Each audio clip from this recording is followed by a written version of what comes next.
Oh my God, that's what I have. Yeah, it's what you have. It's different Oh, than... why can't I be a sex addict or like something cool? Oh my God, help me. Oh.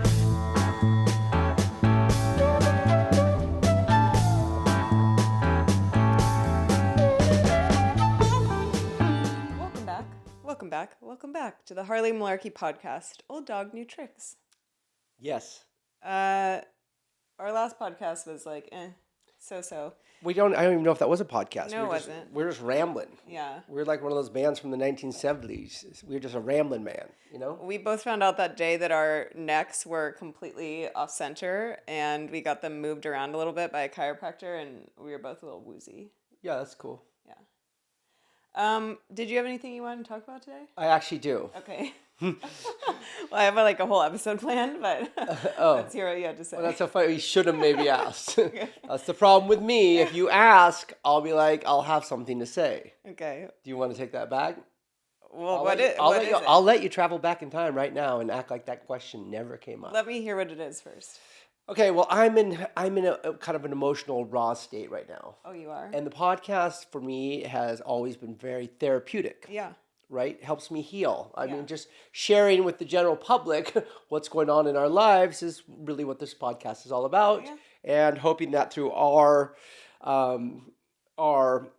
trials and tribulations, our adventures, our things that people get insight, good, bad, or indifferent, that can make their lives good, bad, or indifferently better. Okay. Right? Okay. So I would like to expose myself. Okay. I'm going to now physically take my pants off and throw it around in front of the camera. Okay. No, I'm not going to expose myself like that. But I have this ongoing problem. Yeah. Yeah. I think it'll go well with what I had planned also. But Okay. Go ahead. Mine is goals and accomplishments. Oh, it's perfect. It's exactly what I had lined up for it today. Oh, well, see, this is why we have a podcast and we're in love with each other and we share sexual feelings, and that's because we're in sync. Yeah, we are in sync. And like that boy band from back in the day. Yeah, that's a softball joke there, but... Yeah, well, those are the ones I like to swing hardest at. So yeah, I'm sitting here, and I recently started doing my 3 pages that you've requested or suggested. Yeah. Not requested, suggested. And so I'm sitting there and I'm writing about the things that I need to work on, the things that upset me, the things that make me happy, the things that I love, the things that really frustrate me. And I'm just like, why am I constantly, and you know, when I analyzed my life from a younger perspective, I was like, oh my God, I'm so proud of my adult me. Like, I've accomplished so much. Yeah. But why does my adult me never give myself the opportunity to relax and enjoy the success? Yeah, I mean, it's a question that I ask of you all the time, and it's exhausting not only for you, but for all of us around you. And I was listening to this podcast yesterday with this man, Arthur C. Brooks, who is a professor and expert on happiness at Harvard. And he talked about how there's such a thing as a success addiction, which is different than... Oh my God, that's what I have. Yeah, it's what you have. It's different than... why can't I be a sex addict or like something cool? Oh my God, help me. Oh. Success addiction? Yeah. Ugh. And it's related to workaholism, but it's different. And he said when you look at these success addicts' brains under, I don't know, electrodes, however they do it. He wants to look at my brain now? It looks like a meth addict's brain. Oh, son of a bitch. Yeah. I knew it. And so if you think about, I don't know, if you think about drugs, maybe this is a parallel. You know, the first time you do meth, it's really exciting, I would imagine. You enjoyed it? I've never tried meth. Okay, I was gonna say, I was like, but I've heard, you know, the first time you do an intense drug like that, I grew up out in the country, all right? So wink, wink. It's this incredible high, like the greatest high of your life. And then for the rest of your life, you're chasing that high. You're chasing that first experience and you never get it. And so you just need more and more and more, and you're never getting to that original high. You're kind of never getting what you're actually chasing. You're just chasing the dragon. And I think in a lot of ways that's where you've ended up with success in your life. Like you had your first big success. I don't know what you consider that. Maybe being on I Top know Chef. exactly what it was. Okay, what was it? Oh, I guess that is one. Oh, yeah. So I've had success in different arenas. Yeah. So that was huge. Yeah. You get all excited when people recognize you and they want their picture with you, and they're like, oh, you. That's certainly a drug. Yeah. You know. And then also when we opened our first restaurant, Seersucker, back in the day, it was crazy successful, and we were able to pay it off in this so quickly. And I went and bought myself a Range Rover with cash. I mean, I was like, whoa, like this is like I'd never owned a car outright in my life, except my parents gave it to me when I was a little spoiled kid. But like, that was just like massive. And Massive. I imagine both those two times it was new. You had worked really hard to get yourself So there. hard. And you were proud of yourself? So proud. Yeah. And then since then, you've had this kind of relentless drive to continue to succeed more and more. And somewhere along the way, you lost the ability to be proud of yourself and to celebrate your accomplishments. And it's just like, what can I do next? What can I do next?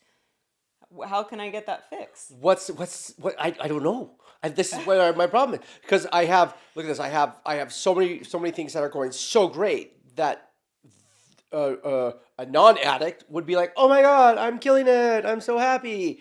Whereas I go, whatever, I expect success.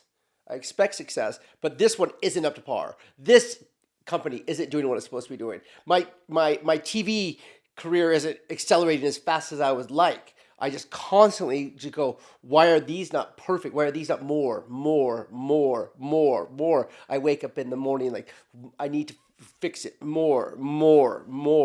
And then I'm at like the sand and I keep digging the hole and it keeps filling in and I'm drowning and I'm exhausted and I don't know what to do. I mean, that sounds It's exhausting. a cry for help. It sounds exhausting. Like, you describing that. And you describing that also, like, doesn't that sound like addiction? Yeah. Well, you know who's had a problem with addiction their whole life? You. Yeah, this guy. Yeah. Well, I would say it's not a simple answer. It's not just like you can You got flip pills? a switch and be better. But it's Should we try sex addiction to see if it takes my mind off of this other addiction? no. Why? I think the word addiction, I know you're like, oh, I have positive addictions. I'm addicted to you. I'm addicted to work. I think that we don't need to be addicted to anything. I think we can really appreciate something. We Got can fucking we can- addicted to that old vape pen again? Had to fucking Yeah. throw that away again? We can deeply love something, but I don't think being addicted to something is actually ever a positive thing. I'm sure it's not. And- Addictive. I'd like you to Google where that word comes from. Yeah, we can look at it. But I think that it is like slowly over time, you have to rewire your brain. And The meth brain? yeah, the meth brain. Fucking Harvard guys wants to study my fucking brain Yeah. and you want to rewire it? Yeah, you got to rewire it. Ugh. And I am not an expert on like trauma and addiction. Obviously, I've like read books and listened to podcasts, but it usually is like children who experience some sort of trauma are the adults who end up as addicts. And there's a genetic predisposition to it, which you have. And you do have childhood trauma. And I think a lot of times when we have trauma, essentially we just move on from it. We don't actually heal the trauma that we experienced. We lock it away somewhere so that we don't have to deal with it. And I think a lot of times we have these addictive tendencies because they're so incredibly distracting. You know, if you're constantly thinking about what's my next success or when do I get to take my next hit of nicotine, you don't allow your mind to settle. And when your mind settles, sometimes, you know, things that make you uncomfortable or things from the past surface. And when they do surface, it's an opportunity to approach them with compassion and curiosity and think about like, how can I process this differently? How can I release this differently? How can I help it take up a different space in my brain? But when you are in an active process of addiction, whether that's success, nicotine, caffeine, alcohol, you keep your Whoa, Joe, you just kicked all myself in the teeth. Take it easy. you keep your brain too busy to kind of face what it's been running from. And it is like you're running from something, and maybe that something is really nothing, You want to hear the know? irony of that? What? The only thing that brings me happiness is running. Yeah. Like Well, I've decided, like I cannot start my day without running because it is the breathing. yeah. I just start getting into my brain, relaxing. I process. I will take off running with just like clenched hands. You Like look like I think you've gone through phases, but like lately every time when I see you in the morning, you look fucking clenched up. Yeah. like I got a shit. Yeah, you're just like Yeah, I got a you're shit. just like, oh geez. Uh, Um it's just because I really I my brain keeps telling me just get these fixed, just get these fixed and you can relax, just get these fixed and you can relax, get these fixed and you can relax. But I know that when I get these fixed, I will not relax. there's always something And new to fix. there is something new to fix. Yeah, and you have to, it's like, I think your nervous system is like wired at high speed. It's wired in overdrive. And like you have to go through this process of healing your nervous system and allowing yourself to feel safe. How? Allowing yourself to feel safe when How? you're still. You have to just practice it. And you think of like your mom. Like I watch your mom. She doesn't have a calm nervous system. You know, she's always panicking about something. She's 78, I think, and like she, you know, doesn't have a job, doesn't have anything that she has to stress about, but every single day she has a million things she has to be stressed out about. And like that's kind of Oh, that's what I'm gonna be like I if we hope, don't fix me. yeah, I hope not. I love you, Mamie, but man, you stress us all out. Yeah, we all love you. Um, Uh, yeah, I mean, I think the first thing is wanting something different for yourself. that's it. That's done. Okay. Step one, Okay. check. We're here right now. I want to get better. Yeah. I would like to go. This isn't necessarily about healing, but I think it is in some way. I think it really relates to you and I did another immersion session with Regina and Jonathan. We had talked about the first one, which led to Cowboys Don't Cry. Yes. And they record the sessions. And so we just listened to our recording on our drive home from Santa Ynez Valley on Sunday. And we kind of like rehashed this really innocent or like really small fight that we had that we both got super triggered in. And we kind of went down of like why I got so triggered. And it was like all about me feeling misunderstood my entire life by my mom. And then we went to Brian's side and why he got so triggered and then kind of took it a little bit deeper. But they were these really profound and also very scary, like, so essentially in this process, the Regina, our therapist, takes you through kind of this guided journey where you're kind of uncovering these parts of yourself that are unconsciously running the show. What it does, it essentially like shuts off the defensive parts of your brain and so you can access more of your consciousness and more of these parts that you've locked away. And so we're kind of talking about Brian's like relentless guilt, relentless drive to do more. And like through one of his meditations, he's kind of in there and essentially she's kind of like asking, what do you feel? What does this tension feel like? And he's like, it feels like a white straitjacket. Like all this pressure I'm putting on myself feels like this white straitjacket. On my heart. On his heart. And then she has him connect to his higher self and his higher self is like helping him like loosen up the straitjacket. He's like, oh wow, like all of a sudden I feel blood flowing back to my heart. Like all this stress and guilt and everything I was placing on myself was like restricting blood to my heart. And he had this very clear like vision, like, holy shit, if I don't learn how to like keep this straitjacket off me, like it will give me a heart attack. And I mean, it was like, that's so intense. Like, that's so much pressure that he's putting on himself. And then we kind of went a little further and he kind of talked about how like he was like angry at himself that he had put this much pressure on himself. And so Regina leads him further through this immersion session and I'm sitting right there and all of a sudden he's like, I have this mean black like cartoon character like creature that's yelling at me and intimidating me. And I look over at Brian and Brian is like crouched over and he has both his hands covering his face because like in this like session with himself, it's literally so intense that he feels like this creature is like screaming at him and intimidating him. And this creature represents like all the kind of adult figures in his life, I think in some way that have taught him to be so relentlessly driven and so in such a endless pursuit of success, it's like beating into him. And it was gnarly, it was scary, but all of a sudden, Regina's like, well, what happens if you turn around and like look at this figure that you're crouching away from? And all of a sudden Brian's like, oh, he's dissolving. He disappeared and he's just replaced by light. Yeah, that is kind of what I constantly feel is both those things.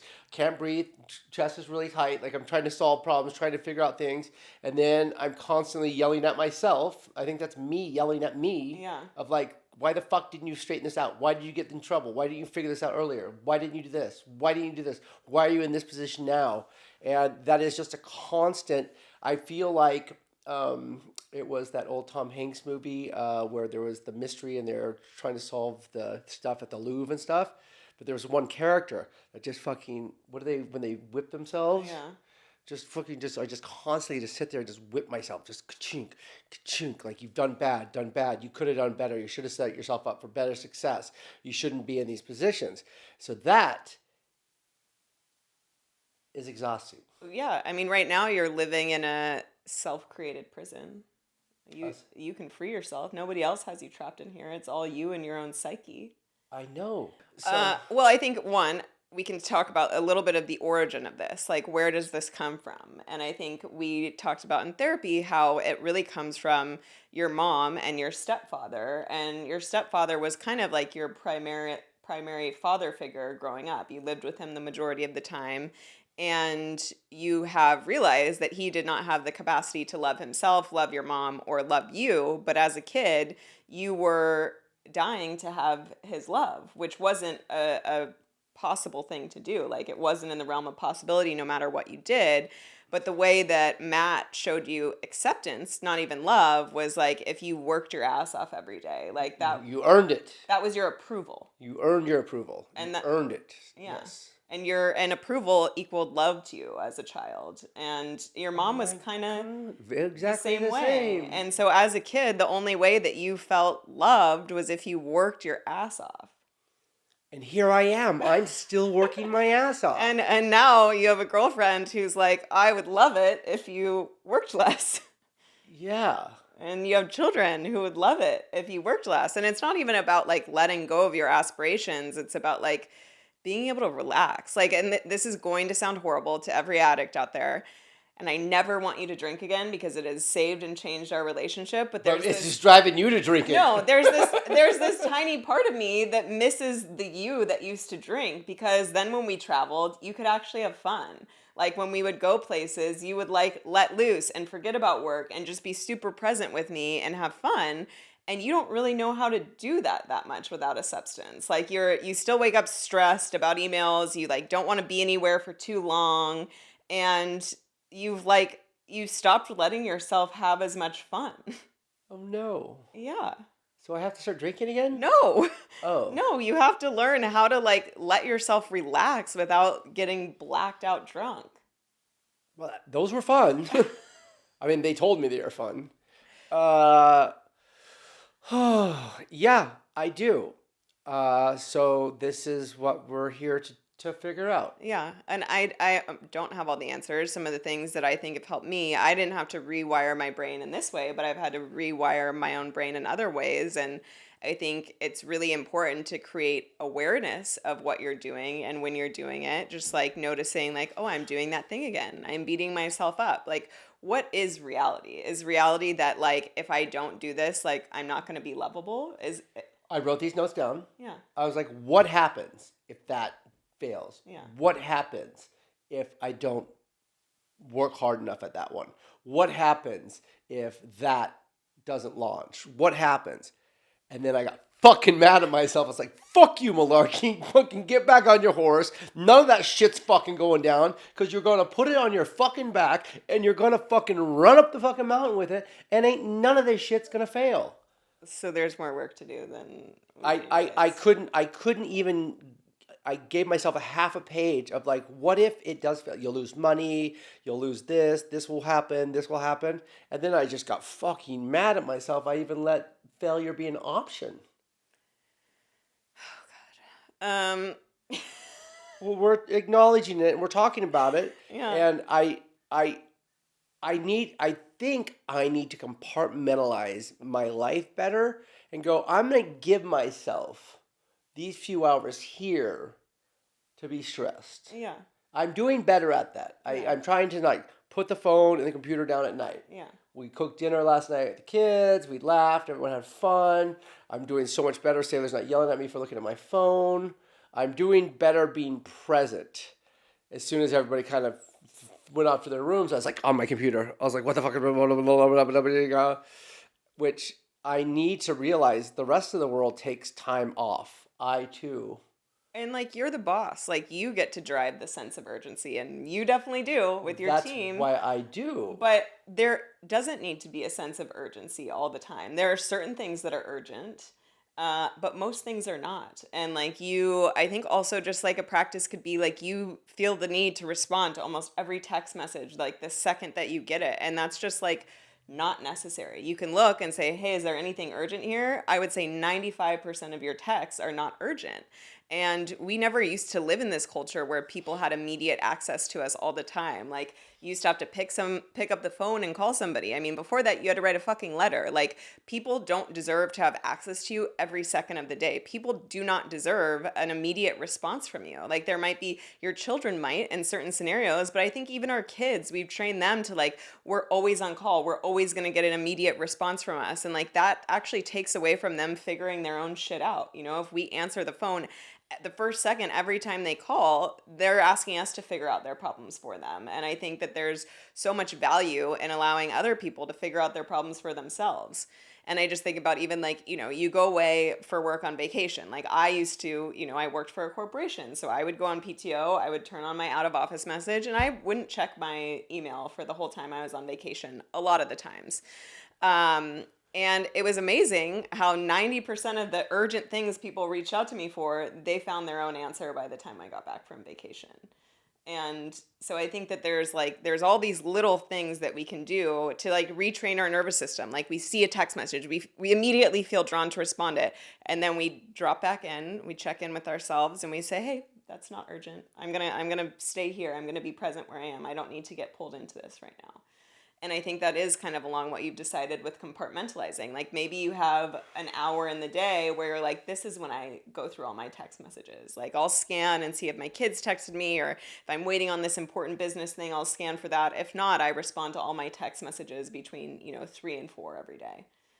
Pretty good. That's good. That's good. I'm working with that. Little steps, baby steps. Baby steps. And I think the biggest thing is just having an awareness of it. And I think that that's kind of what you do when you're an addict. It's like, hey, I want to drink right now. Like, I just want to get out of this feeling that I'm having. I want to get out of my brain. That's Yeah. the whole reason that I ever did any alcohol or drugs. Yeah. I want to shut my brain down. Yeah. But I think that what success does for you also, or what work does for you too, is like that shuts your brain down in a different way. Like you're escaping some sort of like feeling of worthlessness. I have value. Yeah. Yeah.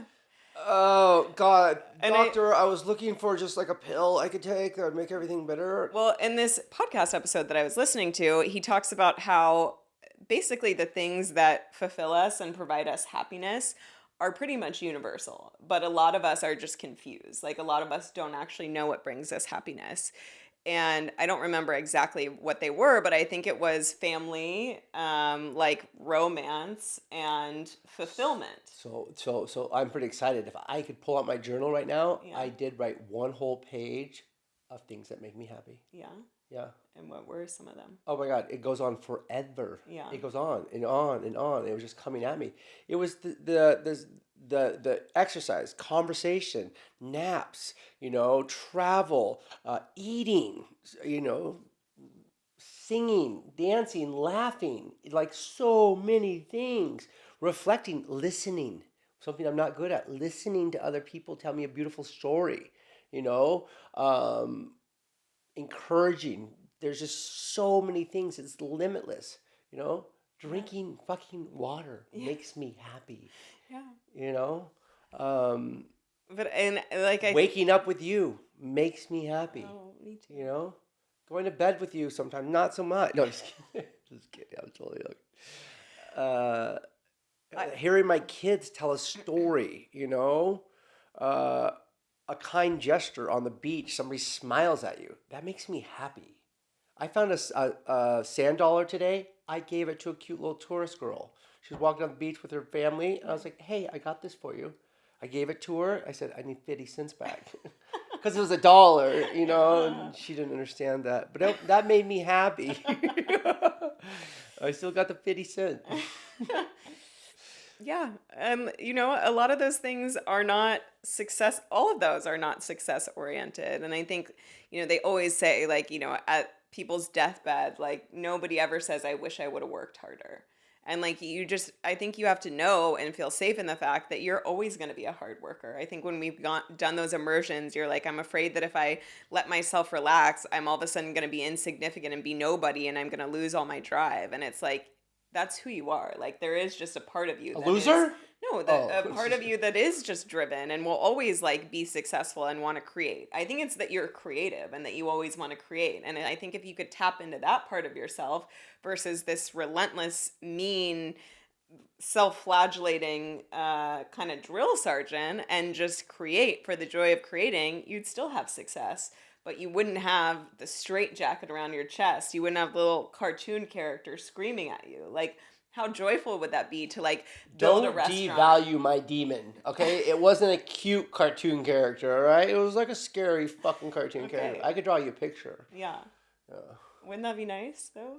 To see my picture of my demon? To create for fun instead of create for immense pressure? 100%, yes. Yeah. I'm very happy that you're doing your morning pages. I've been doing them religiously, which they originate from this book called The Artist's Way, which I would also recommend that you read, but you probably never will. You don't need to like belittle me in front of our friends. Okay. But it's a really great book about getting back in touch with like the creative aspect of yourself. And I think a lot of times we block our creativity because so many of us are so self-critical. And one of the things that the morning pages do that I found is that they kind of get the muck out of your brain in the morning. Like a lot of times my morning pages start off like pretty negative, and it's like the things I'm pissed off about or the things I'm upset about. I'd like to read a few of these. And sure. Are they about me? They're not. It's meant for, no, usually not. Oh, thank God. And then after like one page of getting all that muck out of my head, then a lot of times I'm like writing about what I'm grateful for. I'm writing what I'm excited about. And I just think there's something so powerful about putting pen to paper in the morning, whether you're getting the muck out of your head, you're coming up with cool, new, creative ideas. It's just a way to really connect with yourself. And I think it's a good FU to AI. Like, I think we all need to be writing. Like, we can't let AI write for us for the rest of our lives. We need to use that part of our brains. And there's something magical about writing in the morning. And one of the reasons I wanted Brian to start writing in the morning is because I can be very annoying and give way too many opinions on how he should be doing things. Mostly parenting, because I don't really have as many opinions on how he should be running his business life, other than I wish he was less stressed out. And I realized, like, Brian has all these answers. Brian knows how to parent his children, but he gets very busy and very distracted. And I think that if he spent time every morning and wrote about his family and wrote about like what he wants, he would have very clear direction in everything that he's doing. And I don't have to tell him what to do because it's not helpful. Nobody likes to be told what to do. But I think that writing is a conversation with ourselves. And that is a really good podcast.